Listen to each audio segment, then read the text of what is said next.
Hi friends, welcome to our channel. ఈ సీరియల్లో ఏం జరగబోతుందో ముందుగానే తెలుసుకుందాం. ఫ్రెండ్స్, డైలీ సీరియల్ నోటిఫికేషన్ కోసం ఛానల్ని సబ్స్క్రైబ్ చేసుకోండి ఫ్రెండ్స్. అండ్ పక్కనే ఉన్న బెల్ ఐకాన్ని క్లిక్ చేసి ఆల్ ఆప్షన్ని సెలెక్ట్ చేసేయండి. ఇక దేవయాని అయితే వివేక్కి కాబోయే భార్యని ఇచ్చి షాపింగ్కి పంపిస్తున్నాను అని ఎంతగానో సంతోషపడిపోతూ ఉండగా కరెక్ట్గా వాళ్ళు షాపింగ్ కోసం బయటికి వెళ్ళేసరికి లక్కీ జున్ను ఇద్దరు కూడా కావాలని ప్లాన్ చేసుకుని తుమ్మటంతో పెళ్లి కూతురు తల్లి కోపంతో రగిలిపోతూ ఉంటుంది. ఒకసారి అయితే అనుకోవచ్చు, 2-3 సార్లు తుమ్మారు అంటే ఇది కరెక్ట్ టైం కాదు అని దేవుడు చెప్పినట్టే లెక్క వదిన గారు.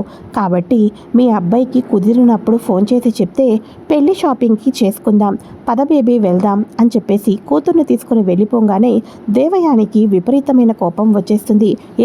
ఏంటి మీరిద్దరూ కూడా కావాలని ఒకరి తర్వాత ఒకరు తుమ్మినట్టు ఈ పెళ్లికి షాపింగ్కి వెళ్ళనివ్వకోకుండా అడ్డుపడ్డారు అని చెప్పేసి కోపంతో వెళ్ళి వాళ్ళ మీద చేయి ఎత్తబోతూ ఉండగా ఇదంతా చూస్తున్న మన లక్ష్మి దేవయాని గారు అని గట్టిగా అరుస్తూ ఉంటుంది. ఏమనుకుంటున్నారు, వాళ్ళు పసి పిల్లలు, వాళ్ళ మీద చెయ్యి ఎత్తుతుంటున్నారు. అసలు మీకు ఎలా అనిపిస్తుంది చిన్నపిల్లల్ని అలా అరెస్ట్ చేయటం కరెక్టా అని చెప్పేసి అనగానే అదే సమయంకి మిత్ర, అరవింద, జయదేవ్ అందరూ కూడా రావటంతో ఇక వెంటనే దేవయానిని తిట్టడంతో పిల్లలకు ఏం తెలుసు దేవయాని, నీ కోపాన్ని వాళ్ళ మీద చూపిస్తున్నావు, అయినా ఈ టైంలో కరెక్ట్ కాదు, తుమ్మారు అంటే ఆ పని ఆలోచించాలి అని అర్థం. కాబట్టి దేవుడే ఏదో లాభం కోసం ఆపాడు అని అనుకోకుండా పిల్లల మీద రుబాబు చేస్తావా దేవయాని? ఇదే నీకు లాస్ట్ టైం వార్నింగ్ ఇస్తున్నాను. ఇంకెప్పుడు కూడా పిల్లల్ని నువ్వు ఏమైనా అంటే నేను ఊరుకోను అని చెప్పేసి అరవింద వాళ్ళు కూడా వార్నింగ్ ఇవ్వటంతో సారీ అక్క అని చెప్పేసి దేవయాని అక్కడి నుంచి సైలెంట్గా వెళ్ళిపోతుంది. ఇక పిల్లలిద్దరూ కూడా టైం అవుతుంది, స్కూల్కి వెళ్ళండి పదండి అని చెప్పేసి ఇక మిత్ర అయితే ఇద్దరు పిల్లల్ని తీసుకుని వెళ్ళి స్కూల్ దగ్గర అయితే డ్రాప్ చేస్తాడు.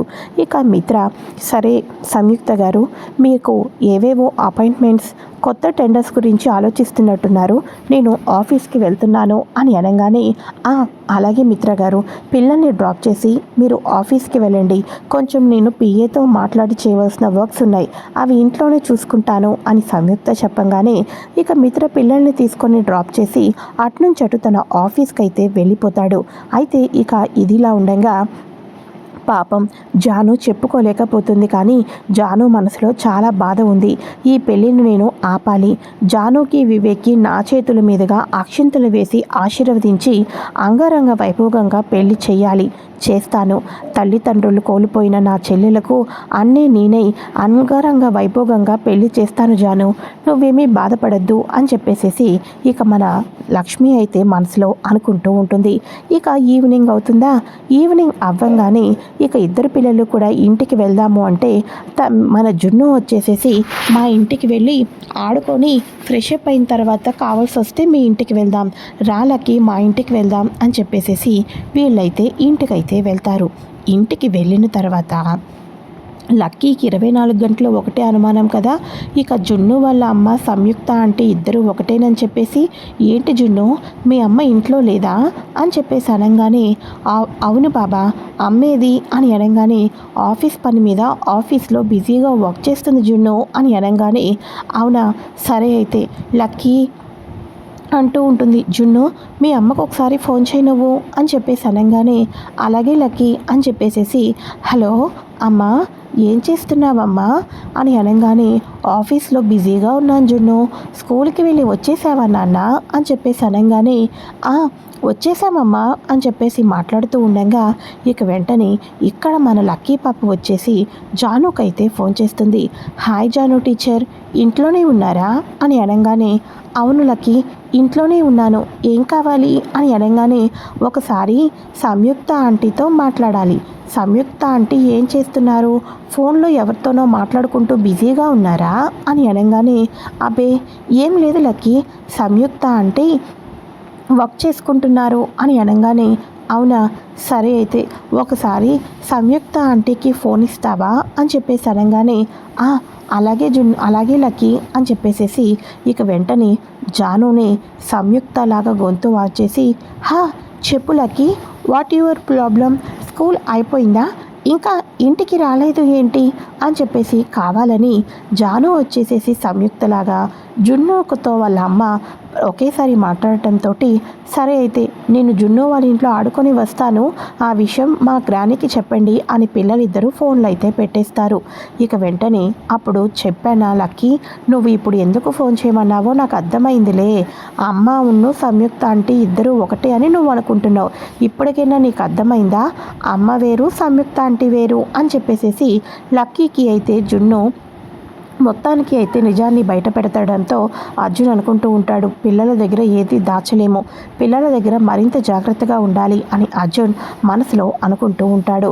ఇక వెంటనే ఇక్కడ వచ్చేసి లక్కీ మన లక్ష్మి, అమ్మో జాను, లక్కీ మామూలు తెలివి కాదు, చాలా ముదురు అని అనగానే అక్క చూస్తుంటుంటుంటుంటే ఆ తెలివితేటలు నిన్ను చూస్తున్నట్టే అనిపిస్తుందక్క, చిన్నప్పటి నుంచి నువ్వు ఎంత తెలివిగా ఉండేదానివో లక్కీని చూస్తుంటుంటే నాకు సేమ్ నిన్ను చూస్తున్నట్టే అనిపిస్తుందక్క అని చెప్పేసి అనగానే అవును జాను, నువ్వు చెప్పింది 100% కరెక్ట్, ఇంత చిన్న వయసులో అంత మెచ్యూరిటీగా అన్ని తెలివితేటలా, అమ్మో అని చెప్పేసేసి అనుకుంటూ ఉండగా ఏంటమ్మా ఏవో తెలివితేటల గురించి మాట్లాడుతున్నట్టున్నావు అని చెప్పేసి అదే సమయంలో జయదేవ్ అయితే అక్కడికి వస్తాడు.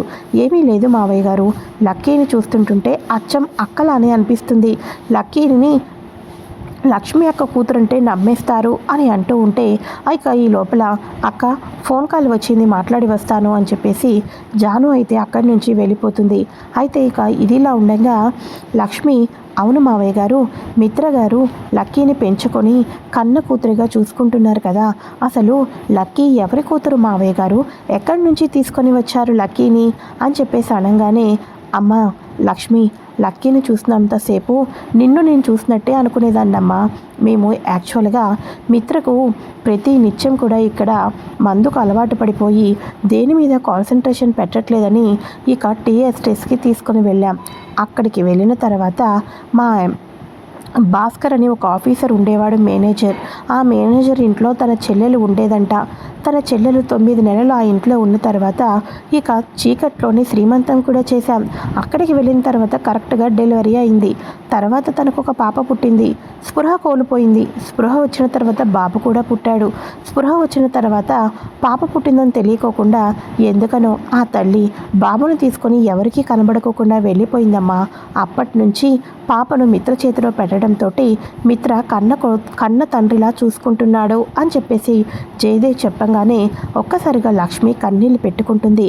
అమ్మ లక్ష్మి ఏంటమ్మా కన్నీళ్ళు అని అనగానే ఏమీ లేదు మావయ్య గారు, కన్న కూతురిలా చూసుకోవటం కాదు, నిజంగా పాపకు కన్న తండ్రి మిత్ర గారే మావయ్య గారు అని అనగానే అమ్మ లక్ష్మి నువ్వు ఏం చెప్తున్నావో నాకు అర్థం కావటం లేదమ్మా, పాపకు కన్న తండ్రి మిత్ర ఎలా అవుతాడమ్మా అని అనగానే మావయ్య గారు చీకటిలో శ్రీమంతం చేసింది ఎవరికో కాదు మావయ్య గారు, భాస్కర్ దగ్గర 9 నెలల పాటు ఉన్నది ఎవరో కాదు నేనే మావయ్య గారు, ఇప్పుడు నాకు అర్థమైంది, ఇక జన్ను లక్కీ ఎందుకు అంత క్లోజ్గా ఉంటారా అన్నది, వాళ్ళిద్దరిది రక్త సంబంధం మావయ్య గారు, నాకు కవల పిల్లలు పుట్టారు అని అనగానే ఇక జయదేవ్కి అయితే ఎంత సంతోషమో, ఇద్దరు కవల పిల్లలతో మిత్రతో ఆనందంగా గడపవలసిన జీవితం ఆ మనీషా మూలాన ఇలా అయిపోయింది, కానీ ఎప్పటికొకప్పుడు నీ ప్రేమ సక్సెస్ అవుతుంది, తప్పకుండా అవుతుంది, మేముండంగా మిత్రని నిన్ను కలుపుతాము అని జయదేవ్ లక్కీ తన మనవరాలి అని జున్నుకి లక్కీ ఇద్దరు సొంత రక్త సంబంధికులను తెలుసుకొని చాలా సంతోషపడిపోతూ ఉంటే లక్ష్మి కూడా లక్కీ కూడా తన కూతురని తెలుసుకొని ఎంతో సంతోషపడిపోతూ ఉంటుంది. అయితే ఇక ఇదిలా ఉండగా వివేక్ వచ్చేసేసి గార్డెన్లో ఆలోచిస్తూ ఉండగా అప్పుడు మిత్ర వస్తాడు.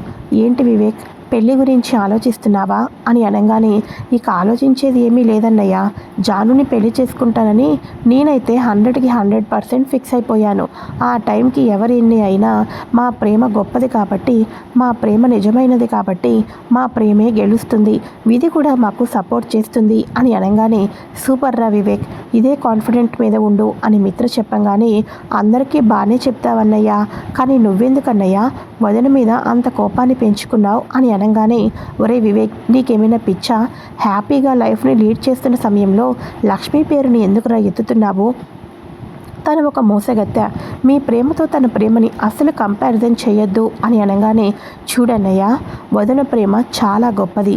ఎందుకని వదినను తప్పుగా అపార్థం చేసుకుంటున్నావో కానీ నాకైతే అర్థం కావటం లేదు.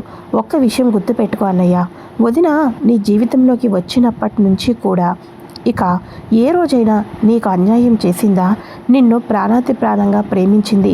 నువ్వు తనని చీకొట్టినప్పటికీ కూడా, తనని భార్యగా అంగీకరించిపోయినప్పటికీ కూడా తనని కంటికి రెప్పలా కాచుకొని తన ప్రాణాన్ని పణంగా పెట్టి మరీ నిన్ను అనేక గండాల నుంచి గట్టెక్కించింది. 24 గంటలు కూడా టెండర్లు, ప్రాజెక్టులు, నందన్ గ్రూప్ ఆఫ్ కంపెనీ ముందుకు వెళ్ళటం ఈ రకంగానే ఆలోచించింది కదా వదిన. అలాంటి వదిన ఒక్కసారిగా నీ జీవితాన్ని అస్తవ్యస్తం చేసి వెళ్ళిపోయింది అంటే నువ్వు ఎలా నమ్ముతున్నావు? ఒకవేళ ఆ నిజం నాకు తెలిసినా కూడా అన్నయ్య, నాకు ఆ నిజాన్ని నీకు నేను చెప్పి కళ్ళు తెరిపించడం కరెక్ట్ కాదు అన్నయ్య. ఎప్పుడూ తప్పు చేయని వదిన, ఎప్పుడూ మోసం చేయని వదిన ఒక్కసారి అబద్ధం చెప్పి టెండర్లన్నీ వేరే వాళ్ళకి అప్పచెప్పేసి మరి నీ జీవితంలో నుంచి వెళ్ళిపోయింది అంటే దాని వెనకాతల ఏదో బలమైన కారణం ఉంటే ఉంటుందని నీ మనస్సాక్షి నీకు చెప్పాలి. వదిన మీద నీకు అమితమైన ప్రేమ ఉంది, కానీ చివరి క్షణంలో చేసిన వాటి మీద నీకు నమ్మకం కూడా ఉండాలి. నేను నిజం చెప్పి నీకు కళ్ళు తెరిపించడం కాదన్నయ్య, నీ అంతట నువ్వు ఆలోచించు. భార్యగా వదిన నిన్ను ఎలా చూసిందన్నది ఆలోచిస్తే నీకే వదిన ప్రేమ అన్నది పూర్తిగా అర్థమవుతుంది. ఒక్కసారి ఆ కోణంలో ఆలోచించన్నయ్య. ఎప్పుడూ అబద్ధం చెప్పని, మోసం చేయని వదిన, ప్రాణాన్ని ప్రాణంగా పెట్టి నిన్ను కాపాడుకునే వదిన నిన్ను ఎందుకని అలా మోసం చేసి వెళ్తుందో ఒక్కసారి ఆలోచించు అని చెప్పేసి వివేక్ అక్కడి నుంచి వెళ్ళిపోగానే మిత్రకైతే వివేక్ మాటలకు ఒక్కసారిగా వివేక్ ఇంత ఇదిగా మాట్లాడుతున్నాడంటే ఏదో జరిగింది.